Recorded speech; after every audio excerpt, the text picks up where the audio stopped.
Oh, Okay, I'm welcome meaner than you. everybody. We have a big day today. So much to talk about. Of course, there's that merger. Things are happening for Tesla. Things are bigger than we're all expecting. I want to focus on the stock. We've got Nick Gibbs here from Investing Against the Grain. We have Hans. Check out his YouTube channel at Hans C. Nelson. We were just joking because Nick's trying to look smart today. He put on his glasses. I got to be smart. Yeah, it's kind of stupid for me to try to look smart when I'm on a call with Herbert. It brings IQ down. So All right. So today, big news. Bloomberg reported it. Reuters reported it. No official reaction from Elon or Tesla, but Elon did have a little comment, and I'll show that shortly, where he kind of like read it, and then he just said, "Yeah, that the goal would be some sort of Dyson sphere or something like that." So, first of all, do you guys think that this is real? And then let's talk about how it might actually happen, a potential merger between SpaceX and XAI, and then eventually even Tesla. you go first, Hans, and then I come behind you. You know how Huh. we like it.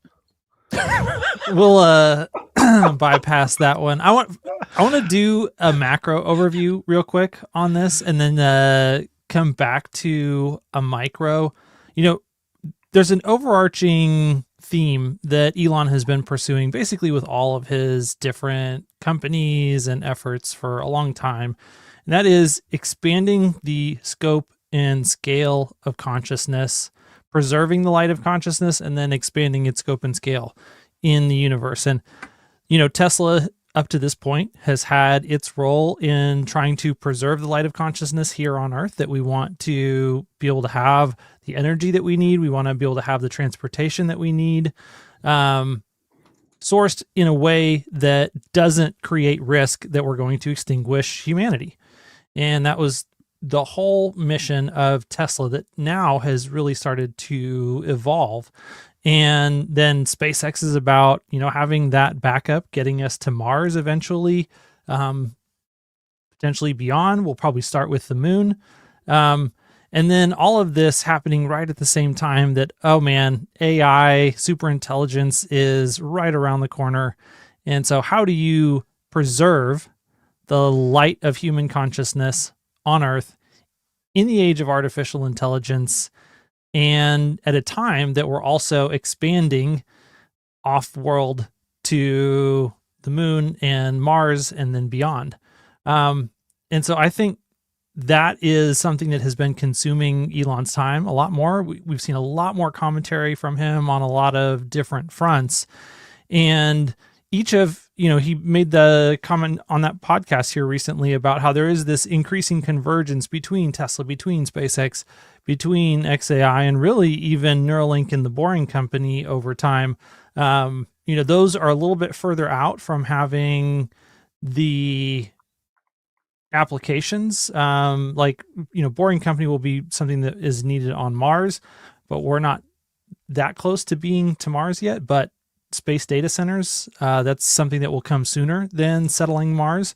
And for space data centers, you need Tesla, you need SpaceX, and you need XAI, all of those together. And so, especially when you look at the rate that XAI is building data centers, we started out with the first 100 megawatt cluster of H100s, and then just within a matter of, I guess I should know this off the top of my head, but it's somewhere close to 12 months from the first 100 megawatts to then a gigawatt. So that's a 10x in size. So the next milestone is 10 gigawatts a year from now. And then the one after that is 100 gigawatts 2 years from now. Like, that's insane amounts of power that you're talking about, a meaningful fraction of the overall energy consumed by the United States in just 2 years. And so if you want to continue those types of pace of expansion, you have got to go to space. That's why these timelines, and if you need to be putting hundreds of gigawatts worth of power up in space only a few years from now, you needed to start yesterday. So that's the motivation behind what's happening right now, is that Elon wants to make sure that humanity has a great future. And that includes multiple vectors. That includes the safety of what's going on here on Earth. That includes from artificial intelligence, and that includes our ability to go out into space. And so all of these things were destined to kind of come together for quite some time. I mean, if you ever took Elon seriously about wanting to settle Mars, that is such a gargantuan project that like the United States right now couldn't settle Mars if we wanted to. China can't settle Mars right now if it wants to. But Elon Musk is talking about trying to settle Mars. And that necessarily puts him in competition with the two most powerful entities on planet Earth. And in order for him to be able to go head to head on that level, then all of these things really do need to come together. They need to work together. The question is, do they really exist as one company? Is it one massive holding company with a bunch of subsidiaries? Like, what is the exact structure of that? But the, end game that they were all going to be tightly woven together so that he could accomplish these missions is inevitable. That was a good reminder. You just went through, like, from your mind, this is the way Elon was thinking, even from the very beginning. Like, this was his old goal. It was going to happen anyways. That's a good reminder. Nick, thoughts on that? And then also focus on the stock too. What will happen to Tesla? So let me be the Debbie Downer. My instincts, or not instincts, that's the wrong word. If I had to put odds on this, I would say odds are Tesla and SpaceX are not going to merge. I feel like it's unlikely. Would I want that? Shit, I think it'd be the coolest thing ever. I just don't think it's likely. I think right now it might just be a lot of extra noise as they're going and trying to price out an IPO. A lot of rumors. It's kind of a normal thing. Obviously, we don't normally hear about things like this because not many IPOs are at the scale of Tesla and SpaceX. But at the same time, you see Anthropic and OpenAI trying to go into IPO. And what do you hear? You hear these announcements about Amazon might be doing a $50 billion investment in OpenAI, right? Like, these things start to come out when companies go to IPO.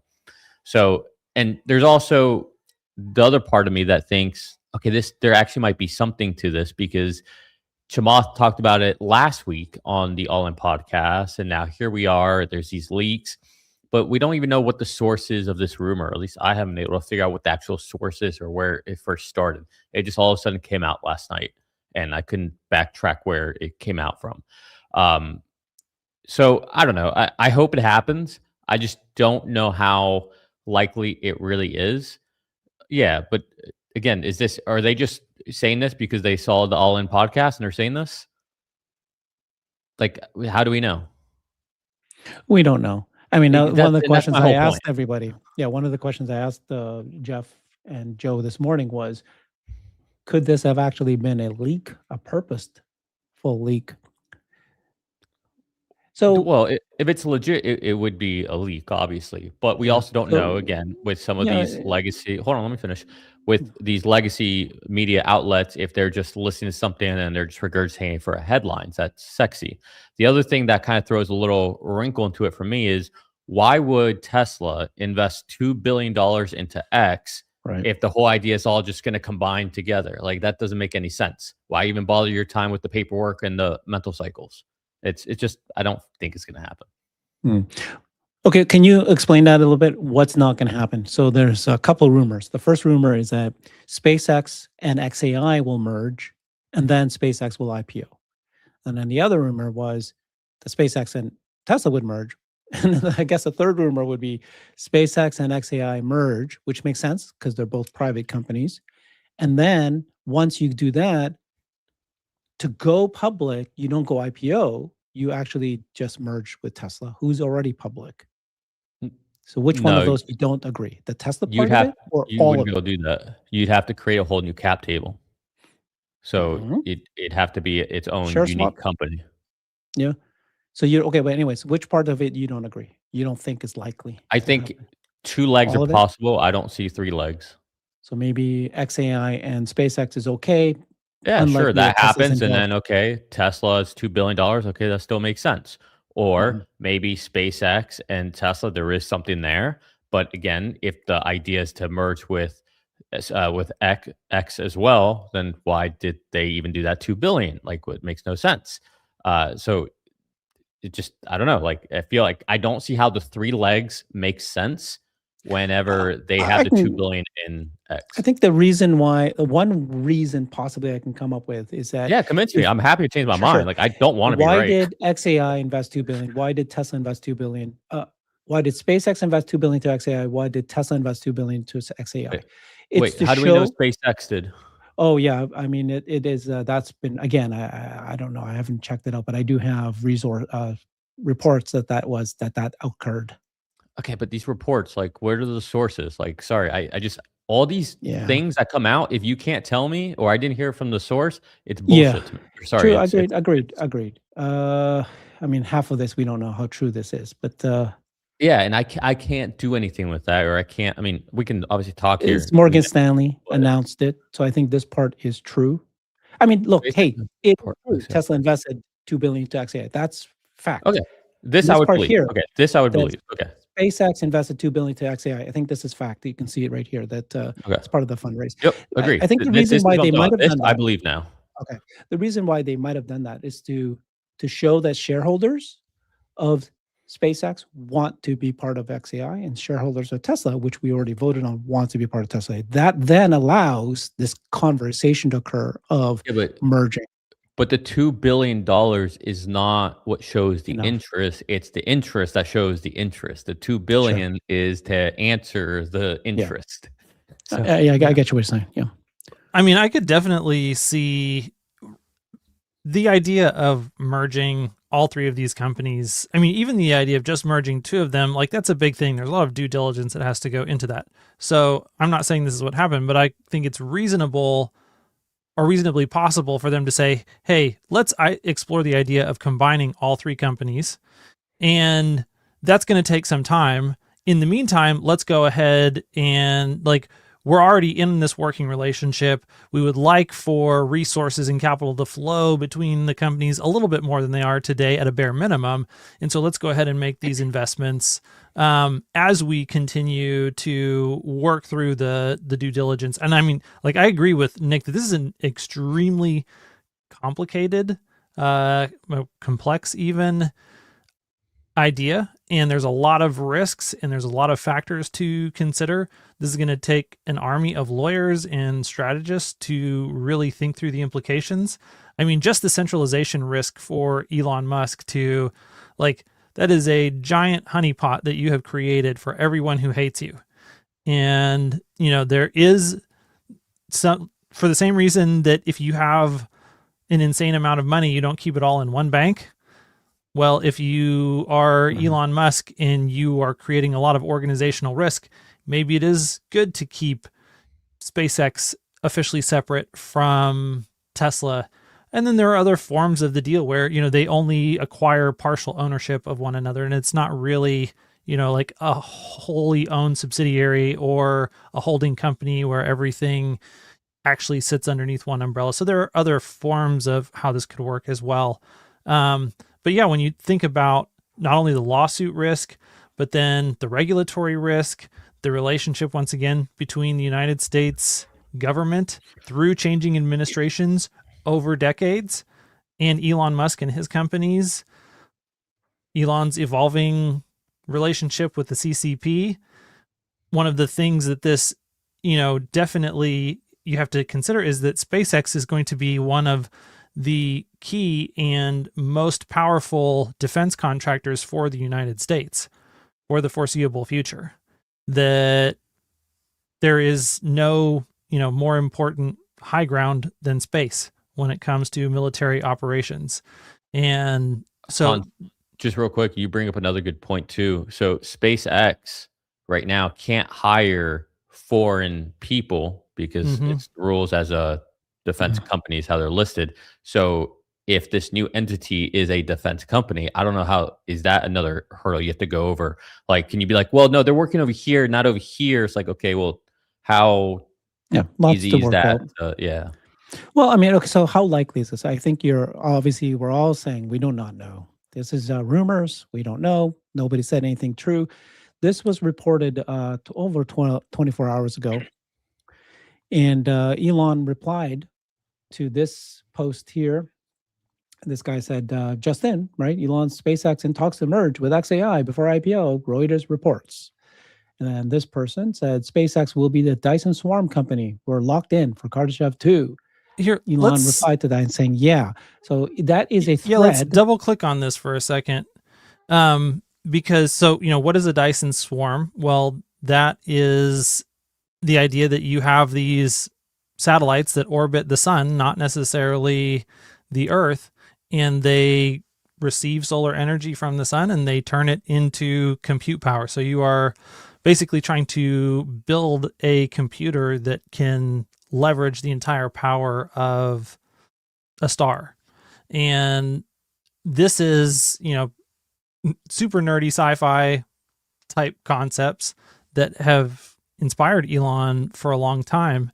And this technology is actually something. So Jeff Bezos is the alt account for Guillaume Verdun, who is the CEO of a company called Extropic. And the concept behind Extropic is specifically aimed at this problem that Guillaume realized that the current way that we do CPU and GPU based computation that's all based in binary is way too power inefficient to be a great fit for space-based compute. And so he's working on a more analog style compute where you, instead of having bits that are either 1 or 0, they're p bits, and they can be any number between 0 and 1 along a continuous scale. And so you can run algorithms differently. It can be a lot more energy efficient for specific types of problems and applications. It's not a wholesale replacement for traditional computation, but there are workloads that it can accelerate massively and do so while dramatically reducing the power consumption. And so this is a problem. Like, Guillaume started this company specifically to help when someone like xAI comes along and wants to build data centers in space, to have chip technology that they can loft into orbit around whichever, celestial body that is, gives the most bang for your buck in terms of power, compute power per unit mass and unit energy. And so that's part of the background that Guillaume is bringing to the table when he says that this is legitimately technology that he's working towards enabling. And Elon is saying, yes, this is exactly what I want to build. And so, I would love to see at some point the due diligence being done by SpaceX and xAI on Extropic's technology to consider whether that needs to be built into the AI 7, AI 8 chips down the road that Elon's talking about putting up in space. But that is, that's part of, the background context to what's going on here. And we've seen Elon talking so much about trying to climb the Kardashev scale, which is all about a Dyson sphere is a technology that puts you at a Kardashev level 2 society. Harnessing the power of the sun. So anyways, that's Elon saying this. Okay, well, let's assume there's a lot of reasons why this is very unlikely that's going to happen. We do not know, but let's assume it does. Are you guys in favor of this as Tesla investors? I definitely would be. I mean, I would love to have exposure to all of those things. I think the TAM of a Dyson sphere is infinitely larger than terrestrial GDP. So, if we want to redefine the upper bound on the problems that we're trying to solve several orders of magnitude and make meaningful progress, I'm all in.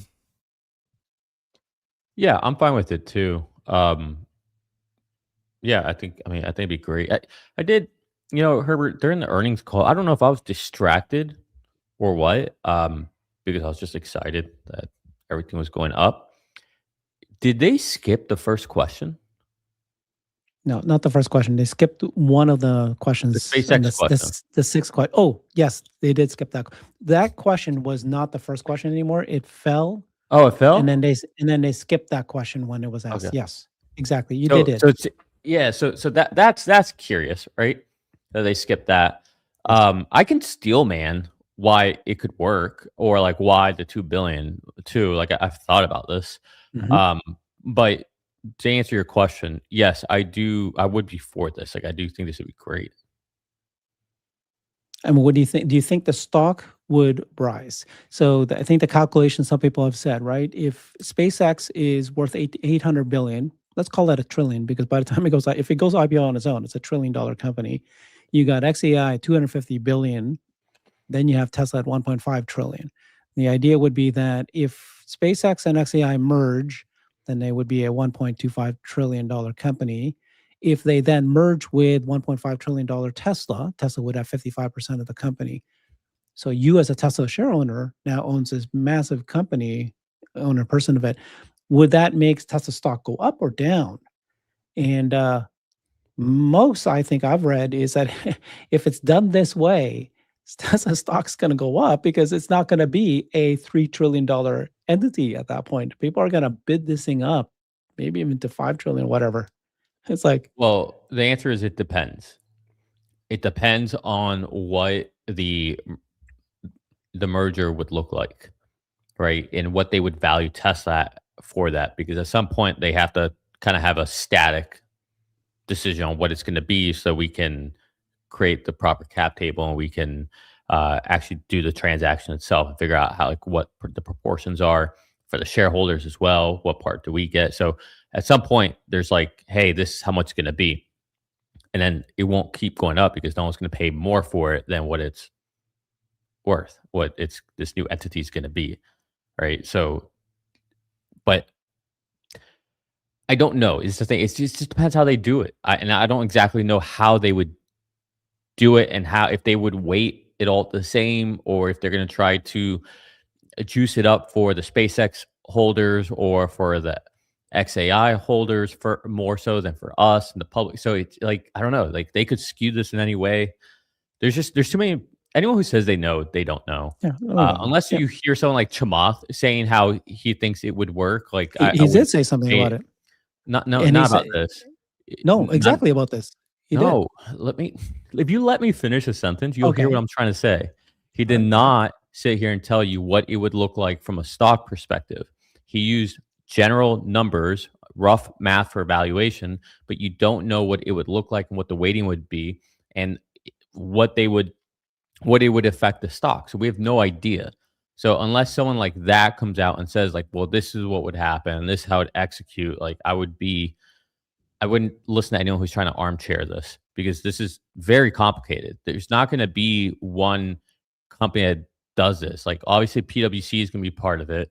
They'll probably, I imagine they're going to bring in Deloitte, probably Goldman Sachs, probably, I don't know if JP Morgan, maybe not. I know there's some tension there. I don't know. Maybe they've announced it already. Who all is part of this merger or the IPO? But there's probably a lot that would happen here. It's complicated. It's not that straightforward. And that's all I can think of. Like that's like, God, who am I? Right? Like those are the things I can think of. Yeah, when I think about this just as like a long-term shareholder, I think that this is a lot of short-term noise, and really the question all comes back down to, okay, what bottlenecks does Elon decide to bring in-house to solve? Like, does a terafab get built? Whether that's by Tesla, I mean, the terafab is going to be Tesla if it gets built. Tesla's the one that's building all the computer chips. So like if the computer chips and the solar cells that end up going into space to power these space data centers are manufactured by Tesla instead of by someone like NVIDIA or Samsung or any of these other partners, even directly by TSMC, then the implications for that are pretty massive for Tesla shareholders over the long run. So does this deal make a terafab more or less likely, I think, is really the relevant question that I should ask as a long-term shareholder. Like, I'm not planning to cash out around this event. Yeah. And so that, likely. yeah. And that's what I think the calculus boils down is like, if they can use this to make the capital raise larger or more effective to take on some of these big projects, I think that's the more relevant question, compared to, like, do the shares meaningfully go up at the time that the whole transaction closes, or what is the exact format of the merger? And there are other people who have a lot shorter time frame. Like, if you're trying to get out in the next 5 years, then those questions matter to you a lot more. If you actually want to go on an insane hyper exponential ride over the next 20, 30, 40 years, as we absolutely go ham on building out intelligence in the solar system, well, then it's a different story. Yeah, what I was referring to about Chamath was this. Tesla Yoda asked, how would such a deal be structured? He said, yeah, he's not obviously answering what I wasn't trying to imply that he was telling you what the stock's going to do, but he did answer a little bit of what he thought, how it could work. Essentially, an equity swap, establish a value for SpaceX, establish a value for Tesla, then merge the cap tables. You can get Morgan Stanley or Goldman Sachs to run an auction to price discover the SpaceX price, wrap the whole thing in a huge round to accompany the merger. It's much cleaner than have SpaceX go public and then merge it with Tesla later. This is the time to do it. That's what he was saying. That I will say, the fact that Chamath says that, or has been talking about this, is to me the biggest signal that there's a chance it happens. Because obviously Chamath knows Elon. Chamath wouldn't just be saying this. It's almost kind of like Trump floating out there the different Fed chairs to see what the market does. Yeah. So like all this stuff's calculated. Like let's not think that these reporters just somehow got this. But at the same time, I've seen enough times where these reporters just hear something on the podcast and they make into a news just to get headlines and clicks. So it's like it can go either way. Yeah. The thing is, we're waiting for Elon to reply, and he hasn't, and it's been over 24 hours. And this is big. Well, you can't. I mean, if something like this comes in and he goes, it's false, not true. Sure, he can do it, and it's against his own interests. Well, yeah. Anyway, so he has not. If this was not the way he's like, if they're trying to do it balanced, and all of a sudden people just pile into Tesla stock, and all of a sudden it's imbalance, like that's not good for him or for the merger or any of it. Like, he can't say anything right now. Yeah. You get what I'm saying? Like, yeah, no, I can see either way, I guess. And if it wasn't happening, then he could say it's not happening. If it's not happening, SpaceX is being considered IPO. It's funny you say that, because I do think there's something to be said for that. That the fact that he's not saying anything, like there's two things. They're like, hey, there might be something here. One is that Chamath is saying it and talking about it, and it's not like he just said it on the online podcast. Then now he's saying it again yesterday. But the other thing is Elon's being quiet. Now, we also know Elon does this from time to time, where there'll be something, he'll just let a rumor simmer out there until he finally, like 3 days later, says something. But at the same time, he probably wouldn't be able to say anything right now, or it would probably be against the interest of the deal to say something right now. So we don't know. It can go either way. Okay. Yeah, my expectation is that he is allowing, like, he's exploring the idea, he's playing with it, and so he's not going to say one way or the other. Yeah, to Steelman, my point before about where it'd only be two legs, or like to Steelman the other side.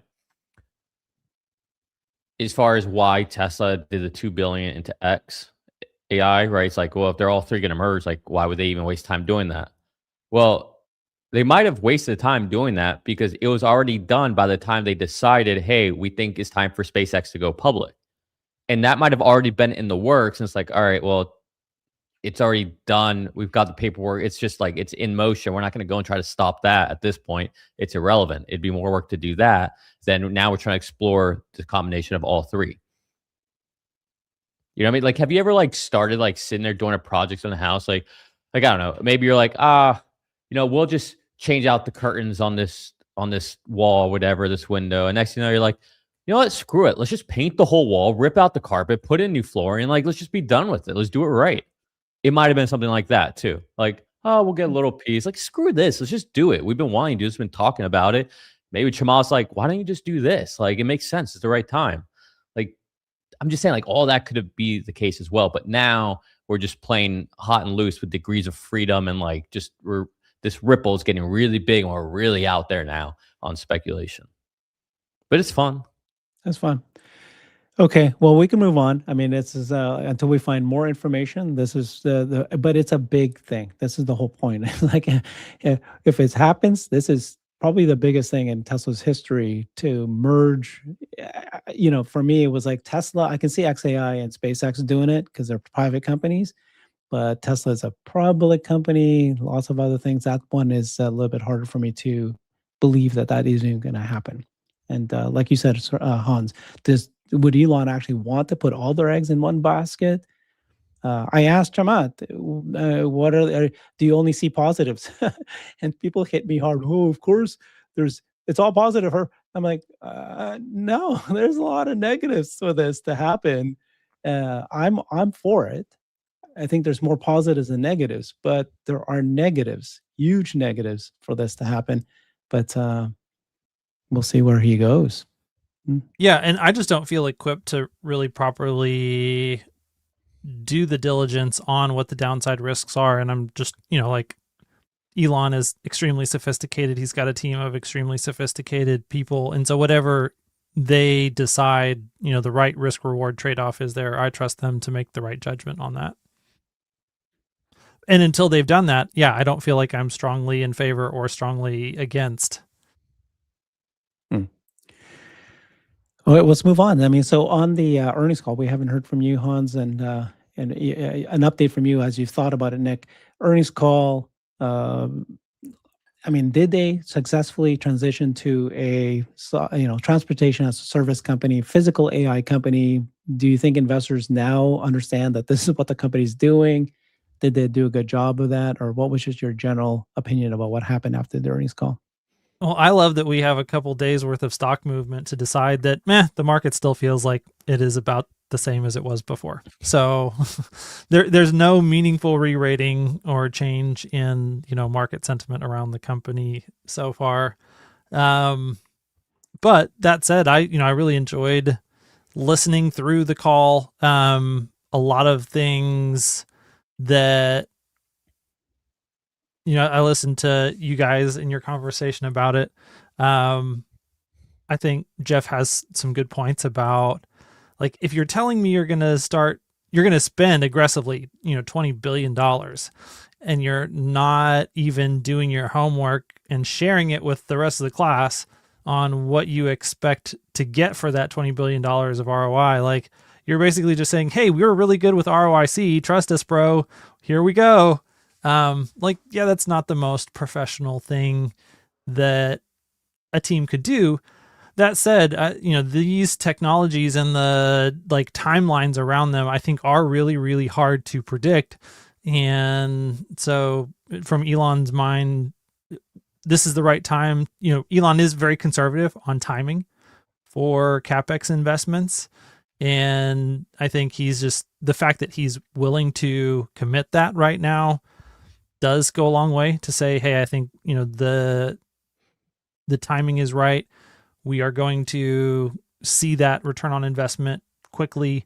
And it's a good time for, you can't look at what's happening right now in artificial intelligence and come away and think, no, we should play it conservative. We should, we should Apple this thing and just not do anything.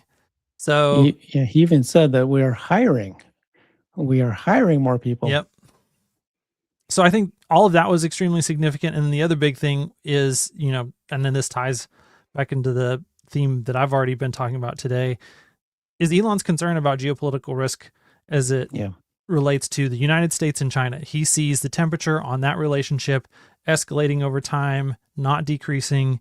He wants to continue to aggressively try to secure the interests of the United States against China, and Tesla's spot within that, XAI's spot within that, SpaceX's spot within that. And so I think his relationship with the CCP is probably on a trajectory to become more and more adversarial over time rather than less so. And it's just because they're natural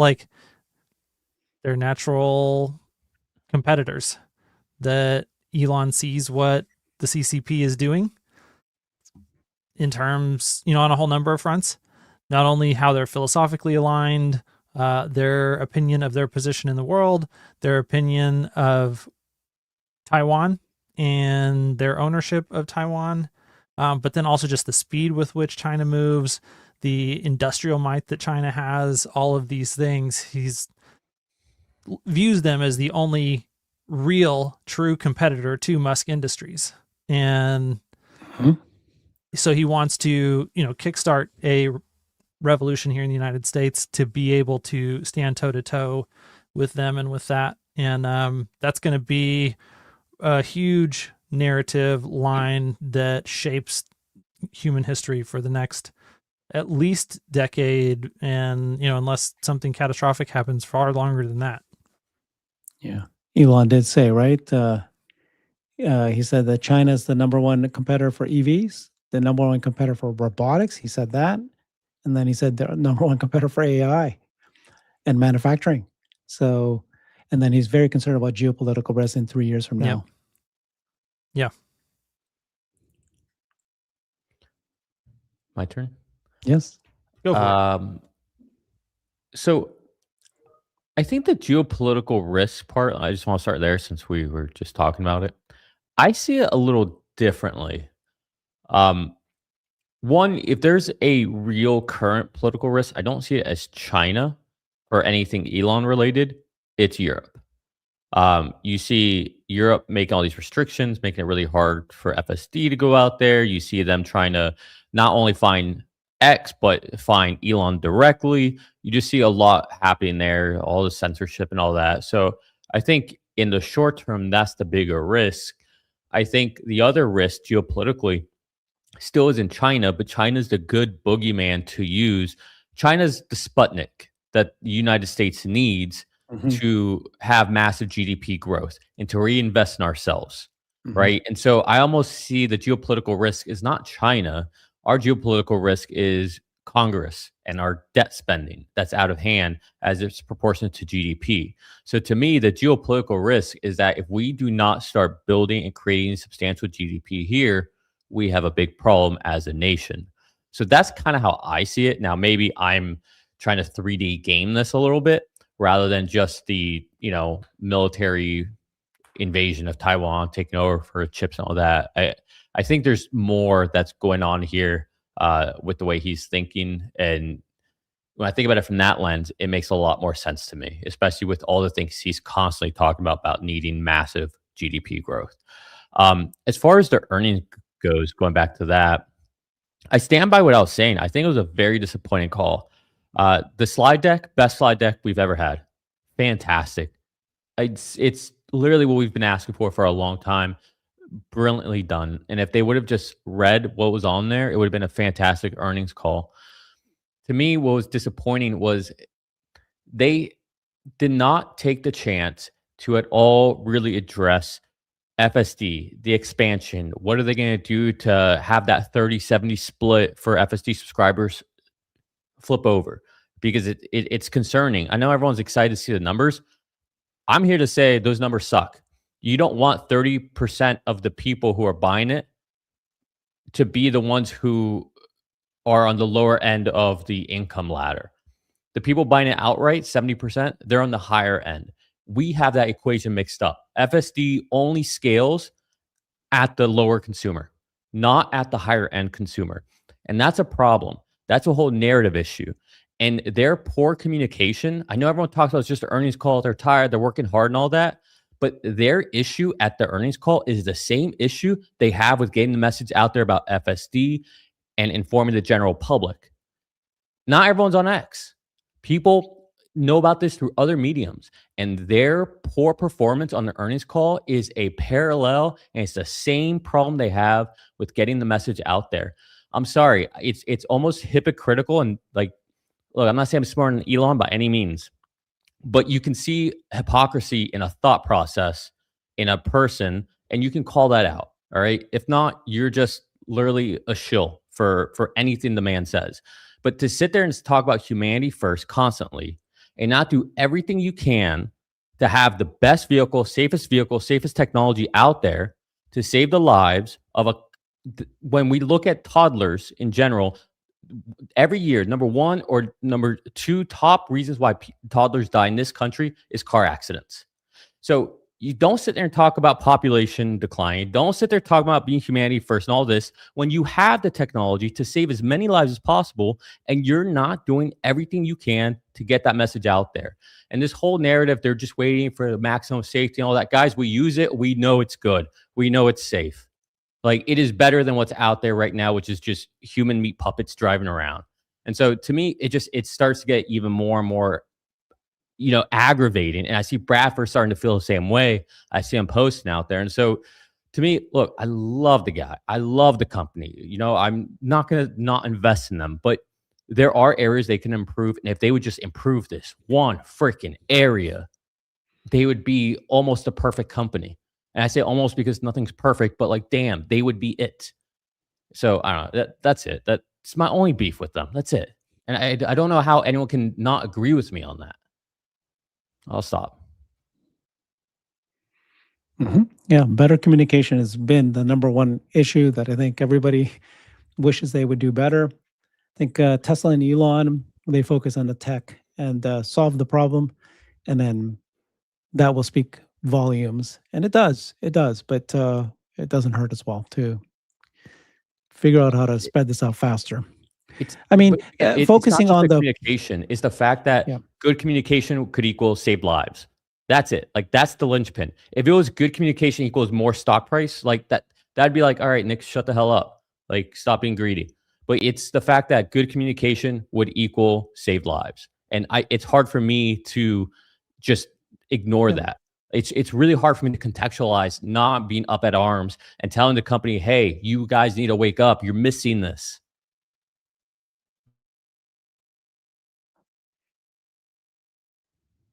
Yeah, it's kind of an unavoidable river that you have to go through when you're developing self-driving technology, because there is the point where it's safe and it's improving safety for humans, but it's not consensus yet. And anything that happens, we don't talk about it and get it out there. Yeah. It's not necessarily as it relates to communication, but this is just like the inherent challenge for anyone who wants to provide safer than human autonomous driving technology, is that, like, there's a legitimate argument that being cautious around rolling it out to the public is costing human life, because it legitimately is. Like, if you wait longer than you had to wait to get it out there so that you can have even more margin, like, as soon as it's safer than human, you can be saving lives. And I would argue today we're at that point with Tesla. And so, every month of delay between fully unsupervised, and robotaxis at scale is time that legitimately costs the life of someone. And it is unfortunate that, there are lives that could be saved that are not going to be saved. But then if you zoom out to the grand scheme of things, it will still save way more lives in the long term. And yeah, that doesn't make this transition period feel less messy. Well, yeah, but it doesn't have to be messy, I guess is my point. It's like, I'm not saying, hey, put robotaxis everywhere unsupervised, but you could have a very strong campaign to get the message out there about supervised FSD. The fact that there are people who drive Teslas, and they admitted this last Mhm. quarter, and they have never even tried FSD, that should be that should be embarrassing. That should be a KPI that they're all failing on, and they should all get admonished or fired for that. Not saying Elon, obviously, but you get my point. Like there should be repercussions for that. So it's not like I'm saying, hey, just blast us out unsupervised, go balls to the wall and do stupid things. And if we still kill people, it's okay because in the greater scheme of things, no, that's not what I'm saying either. Like, there's a very clear, obvious middle ground there that encompasses the majority of what we're talking about. Yeah, I don't disagree with that. I do think that, regardless of what happens with their communication strategy around full self-driving, the fact that they removed autopilot recently, like they've got to do something there, and hopefully whatever they do includes dramatically improving the active safety features that come on the vehicle for free as well, so that even if someone is not subscribed to FSD supervised, they end up getting close to, if not identical, bump in safety levels compared to anything. To be honest, I think that Tesla should just kind of take a stand and say you're not allowed to buy our car if you're not going to subscribe to FSD. Or it's bundled into a subscription. I think that's what they'll do. Now that insurance is going to go down, they can just bundle it as part of the price. Nobody would even notice. You make a fantastic point, and it's an important point. You've been saying this for months, and Tesla has not responded with a good communication for FSD. I know a lot of people have reached out to me and said the same thing. I've been saying it for months. They agree with me. Tesla said it themselves on the last call that this is what they need to work on. We couldn't even get an update on that in this call. So it's not like, again, I'm just like, I'm smarter than Elon. I'm saying what Elon's been saying. Yeah. So, I mean, I'm not going to defend them. 1.8 million cars. They can sell 2.5 million cars. All of them are going to save lives, but the bigger one would be robotaxi rollout. That's the one that that can save the most lives in every city they can get to. And then Elon, of course, was trying hard to push the company, get out there. 50% of the U.S. population, but they want to go slower, cautious for reasons. You can, we don't have the data that they have. We don't, but you heard. I think what I heard at that call was, the CFO in Ashok kind of like defended Tesla, saying, guys, it's not like we haven't been working on the infrastructure. We're looking at this at scale. We've been working on it for years. And part of the reason why they haven't rolled it out is not because of safety. It's mostly because of infrastructure, right? Making sure that they've got everything and the ducks in a row. How do you handle thousands of cars? Not just 1,000 or 2,000, but 5, 10, 20, 30,000 cars. This is where they're going. That's what they're thinking in their head. They're preparing that ahead of time. But yeah. There's no debate. That's true.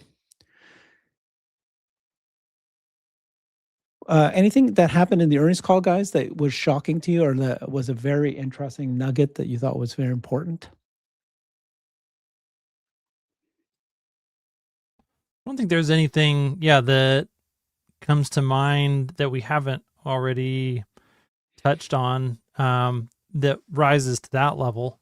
The amount of manufacturing lines that they are planning to ramp up this year, I think is, obviously when you're talking about 20 billion of CapEx, you hope that you're investing in things that are going to generate cash flows. So obviously that's what they're going to be spending it on. But 6 manufacturing lines is a lot. It's a lot of complexity.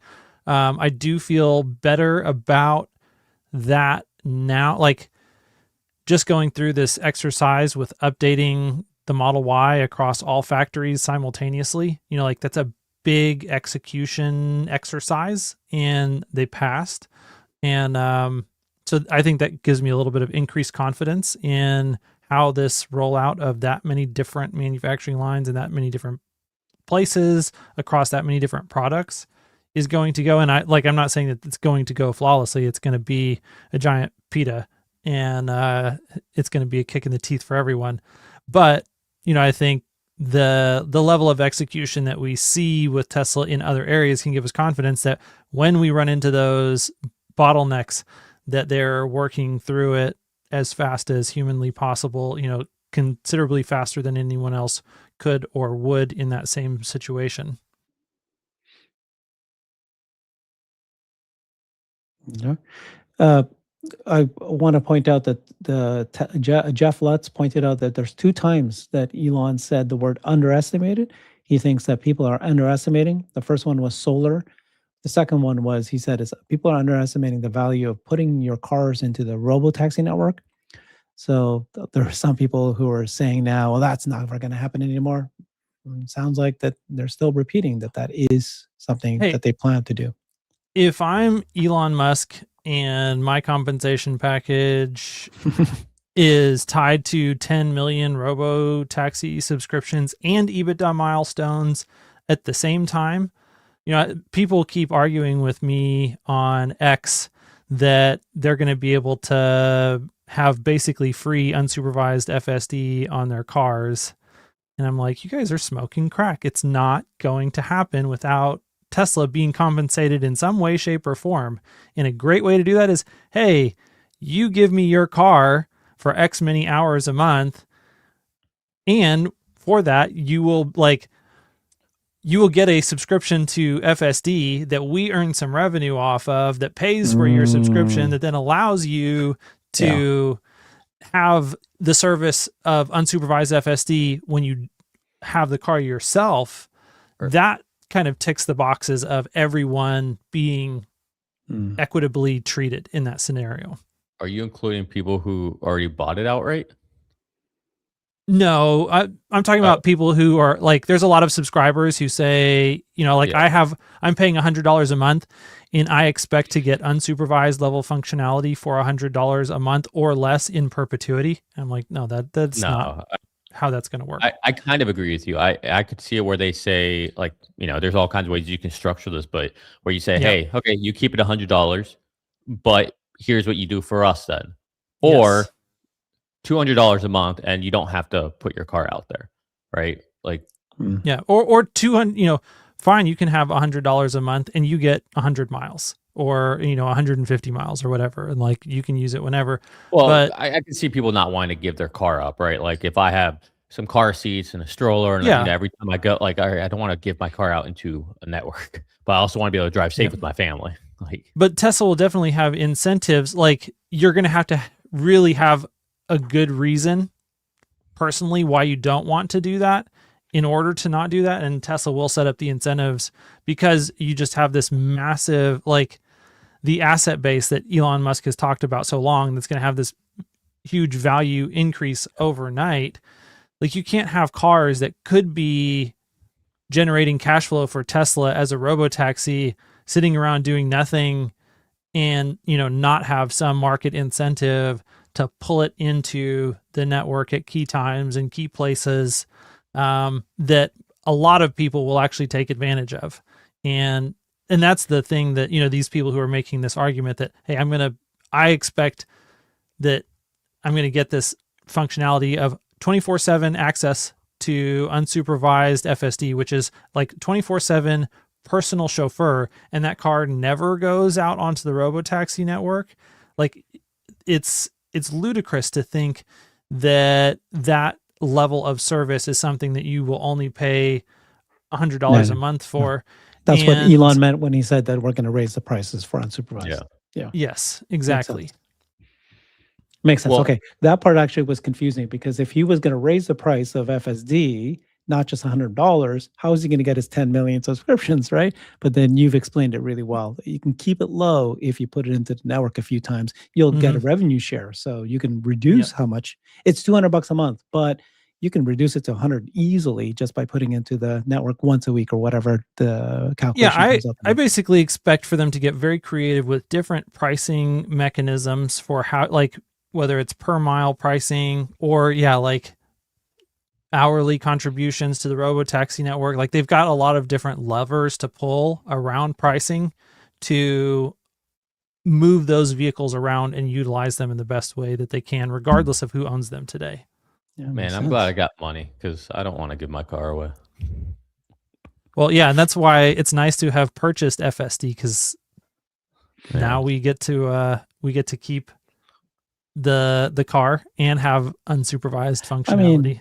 yeah, I'm a 2-car family. We don't need 2 cars all the time. I work Oh, from I agree. home, We've so talked I'll about let this. one out. My Model Y will. It's got iPod Yeah, yeah, FSD on it, so that will go to work. But yeah, my yeah. everyday car, Yeah, like I keep it. I don't want some random people in it. I don't want people farting on my seats. I don't want someone spilling their drink. It's Like, gonna be clean, but it's gonna be spotless by the time you get it back. You know the patent that Tesla released, right? You saw that. It's like you send your car out, it goes to the service center, they clean it out, and it goes in services, and then when it comes The back magic to you, defartifier when you service. ask, yeah, when you ask, uh, you saw the patent, man. That thing. I was at We Robot at 1010 event, and I'm standing there and I'm watching the big presentation and all this thing happening. The guy beside me the whole time for 4 hours, he told me he's the guy that built the automated cleaning for the Cybercaps, this whole robotic thing. And so That's it was awesome. like, but you've seen it. It's like UV lights to clean Oh. they shine the lights through, use the mirrors to make sure that every part is got Disinfected, disinfected. sanitized. Yeah. It's unbelievable. And then so by the time it comes, when you say I want it back by 5, he goes and gets cleaned, comes to you. And so they are not intending that you're going to smell any smoke, Mhm. anything. You'll be banned for life if you smoke in that robotaxi.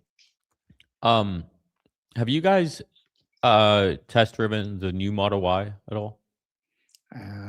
Which new one are you talking about? The revised one that's since February of last year? No, just whatever the new one. Yeah, the Yeah, I bought I one. don't know. Okay, you bought one. Okay. And have you ever had a Model X, or have you ever driven the Model X? No. You've never even driven one? I've never driven one. No. What kind of I don't know. I'm not a Tesla. man? I've driven all of them. What are you doing? I'm not a car expert. I don't care about Well, I the was cars just as much. well. My I'm wife trying to- said the same thing, by the way. They asked me questions about whatever tires, whatever. Like, I don't know. Like, aren't you the Tesla? Well, the question I was gonna ask was, with the Model X being discontinued, like, you think it's like a reason to go get one, or do you think the new Model Y is like actually Jeff- better? Because I hear people Jeff say that, bought but I'm like, one. is it BS or? I don't know, man. You're a growing family. You have a kid, so yeah, you probably want your Model X, and you want to look cool. So that's you. That's me. I don't care. I'll drive a Model 3, man. I'm happy. I don't care about looking cool. That's the last thing. I Yeah, care about. right, dude. In all the time you've known me and how openly I'll talk, do you really think I care what Yeah, anybody thinks? you're not trying to win fans or friends or whatever. No, I don't care. I speak my mind. I am me. You either like me or you don't. I You am think I have a me. good point or not. You know, Yeah, that's man, it. you always have good points. You know I'm real. You know I'm honest. That's that you can always That's get from me. funny. You know that. All right. So But you want your Model X? Yeah, you should get it. no, I mean, don't know if it's worth it or if it's like the new It's Model Y is better than even that. $100,000 car, man. It's like a better be. I just want the freaking Cybertruck before they this discontinue like? that. So Yeah, well, that's the other thing. That's the other thing I think about a lot, Hans, is okay, well, you can have a growing family in a Cybertruck, but then you also get the utility of the bed. Yep. With the Model X, you're still going to be like, all right, well, I don't want to. I mean, you do have more damage seats it in or- the X, yeah. but it's still not big enough. Like that's for us, we I'm not have trying to have that much of a growing family. well, Yeah, we've yeah. gone through different different living situations with different numbers of people in the house. And so we have a Sequoia and we have used every bit of space in that Sequoia on numerous occasions. You And so have an 3 X kids? just- 4 kids? And you call yourself a Uh, Tesla expert? Right now we have 0, but we might be back to 2 again here soon. And we've had as many as 5. Okay. So yeah, Yeah, that's a lot. One it's of a the good dynamic guys. situation. Yeah. Hans, one of the Okay. good guys. So, what do you guys think about the Cybertruck becoming autonomous? So, you jumped right to it, Hans, saying that it's going to be discontinued. I mean, I don't know if it's going to be discontinued, but I am concerned that the current, volume that they are not going to want to keep making it in its current form. They're going to want to reclaim that space and use it for something that is But they just answered fully it. autonomous. Their answer So- was it's going to be autonomous. Yeah. And I think the implication is already not have autonomous. steering wheel and pedals. Yeah, in that form Yeah. factor. which means it Um, won't be sold. Okay. Yeah. Well, I don't agree with that. I think that they will sell it even without steering wheels and pedals. Why is that so hard Yeah, to I believe? mean, I think I eventually think they'll sell Y and 3 without steering wheels and pedals. yeah, well, we are talking about vehicles that are particularly well suited to fleet, and I think in those form factor, like, do you anticipate that they're going to continue to sell semis? Because if they're going to continue to sell semis, even once they're autonomously driven, then that would imply that all the transit vans and the, other cargo form factors or cargo friendly form factors are still going to be for sale to individuals and, fleet operators. Fleet operators. I mean, I just rewatched Elon standing up there talking about how people will be fleet operators. I think it was actually at the We Robot event when he Yeah. said that. You can But I ride still and want be a the fleet actual operator. Cybertruck, with steering wheel and pedals that you can go off road in and do cool stuff with. So I just, gotta save my pennies. Yeah. I also I didn't even think about an X until I test drove one. It's Oh, you nice. love them. Mm. It's nice. The Cybertruck's all right. Like, okay, I used to say the Cybertruck was nice, but when you get into the X, it's like, oh, this is nice. But the Cybertruck, it's just so utilitarian. Like, I love Mhm. having that bed. I love being able to throw stuff back there. My only problem with the Cybertruck is I don't like buying a car like that that's hasn't had its iterations, you know? So I would wanna see, like, the refresh Cybertruck, down the road, and that's what I would be interested in. May not have a refresh side of Cybertruck. It was Nah, they interesting will. that Lars actually did not shut down the analyst when the analyst said, "The Cybertruck doesn't sound like it's selling, but maybe you need to create more of a pickup truck kind of looking car." And Lars' answer was, "Well, the line is created in such a way that we can create any kind of variant that we want to." And then they talked about it becoming an autonomous car in the future. I want them to build out, like, a SUV. I posted about it recently. Man, like, if Cyber they built SUV. that thing, I would Yeah, buy it in a lots heartbeat. of people. The Tahoes and the Yeah. Suburbans and the So wait, Sequoias are did we quite not all high listen demand. to the same earnings call? Was it okay? Yeah. Yeah, Am I okay? but you Am heard I what you being want to This hear. is Yeah, this is we just all selfish. Like if they're gonna do away with the X, it sure would be nice if not just that there they're was doing a away with the X. The whole call seemed to me again, it's how you want to listen to it, but many of us heard it and sounded like they repeated over and over and over again. We are now a transportation as a service company. The Roadster is the last drivable car that we're going to sell. And yet people think there's going to be a variant of the Cybertruck. And I mean, yes, they'll continue to improve those cars, but that's not the focus. The focus is autonomy. No one's saying this to focus. But you can't sit there. It's not intellectually honest to be like, well, like, they didn't say the Roadster is the last car. They didn't say that. Twice. I've actually Lars heard them said say it. that, yeah. Lars said They it, didn't and say Elon said it. Okay, let me rephrase this. They said that was the last new model that they're gonna Mhm. do. It Sure. doesn't mean that there's not gonna be variants of existing models. It doesn't mean there's not gonna be iterations or Yes. evolutions of Yeah. existing models. So they Mhm. didn't say that. They Mhm. didn't say, "That's it, we're fully a TaaS company and we're not selling cars anymore." Yeah. They didn't say they're taking out steering wheels and pedals. They didn't say any of that because they can't. Mhm. They Yeah. still have a long road ahead of them. But that's a pathway. Yeah. So Yes, you're all correct. Yeah. I see a future. I think it still happens. Um, I think that I think they're even if it's fully autonomous, doesn't matter. They're all fully autonomous. Mhm. They've said that many times. Every car is a robotaxi. But I can still see them build out a SUV on the Cybertruck line. Why? Because sometimes you have big families that need to go to the airport and then you get 6 people in there, all this luggage, and they don't want to have 6 or different cars come in, or they want to have the whole family together just for a safety thing. It's one parent with 4 toddlers, like, or we split it up and it's like, okay, well, that's more complicated. And we get to the airport, and then, well, they get dropped off up there, and we're dropped off back here, and now we're separated as a family. Like, that's not cool either, you know? Yeah, unless they're planning to bring out the Robo Van very, very soon, then there's a that's lot of definitely not coming out Yeah, soon. no. Yeah. Okay. I really like your answer, Hans, earlier, because I think that they can have the best of both worlds. They will still sell the car to people, but then they're going to highly incentivize you to put in the car to the robotaxi network. Well, and so then and they get the best of both worlds. yeah, let's Somebody double bought click it. on that for just a Yeah. second. Especially Elon's comment was it'll pay for your lease. Yeah. And Yeah. so what it sounds to me like he's saying is that we're going to offer heavily subsidized leases to the types of people who can only afford so much money a month, and they can have their car for so much money a month, but it will basically be mandatory that in order to get that price where you can afford the car, then the car is also working in the robotaxi network some minimum number of hours a month.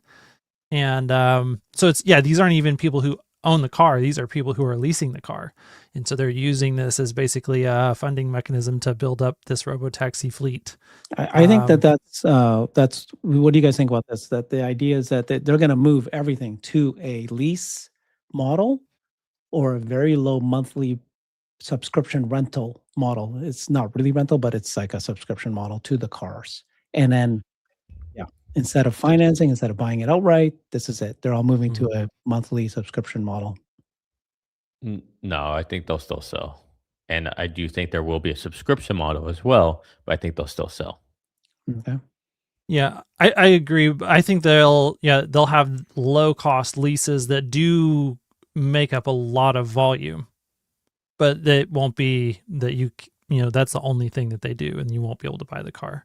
So let's say that they're still going to sell you the car. Will it still be the same price it is today, or will it be double the price now that these things drive themselves? And if you sell it, somebody buys it from you, somebody might say, hey, I'll pay for your Model 3 for $100,000 because I'm going to put it in 100% time in my Austin robotaxi network, and I'm going to make $30,000 a year. I mean, I do expect that Tesla's going to put the kibosh on permanent FSD purchases transferring between owners. Like, I don't know that. Nothing to do with that. Just brand new Model 3. You guys said you can still buy it. Or is it going to be the same price? But then somebody knocks on the door and says, hey, I'm going to buy it off you for $60,000. I'll pay you $100,000. I'll pay double because I'm going to put it into the robotaxi full time. I definitely think there will be some of that, and definitely in and around hot markets. And so, like here in Texas, if like they've already said that Dallas and Houston are coming up, so if we have Austin, Dallas, Houston robotaxi networks scaling rapidly and the ability to earn quite a bit of money in those geographies, then like Texas used Tesla prices should go up quite a bit, and people will, there will be private equity groups or whatever that are, just going around and arbitraging the heck out of that. Hans, I think you're going to be the very first person to be able to get unsupervised FSD, because if you live in that area, that's where they're going to do it first, I think. Well, I'm not in Dallas, Houston, or Austin, but I have a question. Hypothetically, if I was in Austin and I have the robotaxi app, I can use it second I'm there? Mm-hmm. Yeah. That's what they're saying now. And everything's linked up to my profile already, my credit card and everything. That's on my normal Tesla profile. I don't have to put anything. That's the beauty. Yep. It's the it was seamless. All right. So I might be trying it out soon. Oh, next going to Austin. Hey, JD's on his way down to Austin, so if you're coming in the next couple of days. Who's JD? Maybe link up and do AI driver. Yeah, who's JD? I didn't know his name. I know him. You don't know his name? What kind of a Tesla? I know AI driver. I just All right, you're not Herbert. Where's Herbert? This is an imposter. Yeah. All right, guys. Replaced by an OpenClaw instance. This is OpenClaw Herbert. Yeah, the new name is OpenClaw. I love it. I prefer it than Molt. Yeah. But Yeah. I do like Claudebot. I fell in love with it. So, all right, guys. Thank you very much.